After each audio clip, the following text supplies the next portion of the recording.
Kumusta sa lahat? Mahal na mga manonood, si Tagbabuyek Usten at ang kanyang asawang si Enjan Accurek.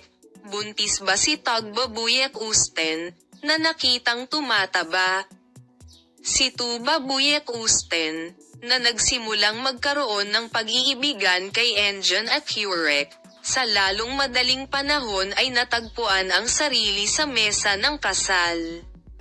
Nagkaroon ng parada ng mga kilalang tao sa kasal ng mag-asawa, na nagdala ng 5 buwang panganib ng unyon sa mesa ng kasal noong 2 ng Disyembre, na ginanap mula sa barkong Halles. Matapos ang mga paratang sa paghihiwalay, nakita ang mag-asawa na nagbabakasyon sa Sesmi.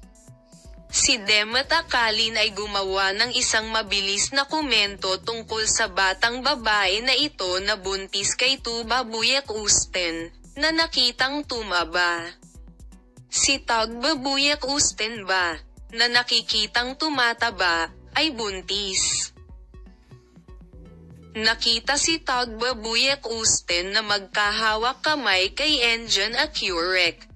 Pinag-isa ni Tubabuyek Usten at Enjan Accurek ang kanilang buhay sa isang simpleng seremonya na ginanap sa barkong Halles na nakaangklas sa Emirgan noong Disyembre. Pagkatapos ng sitwasyong ito, ang mag-asawa, na di umano ay aalis sa Sesmi, ay nagpunta sa isang pribadong bakasyon sa Sesmi. Ang buntis na komento ng babaeng ito ay naguguluhan sa mga tao.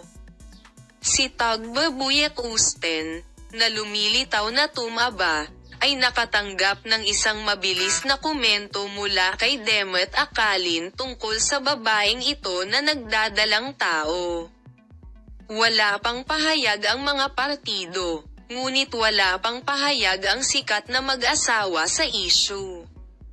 Ipapakita namin sa iyo ang mga pag-unlad at pinakabagong mga post sa paksa.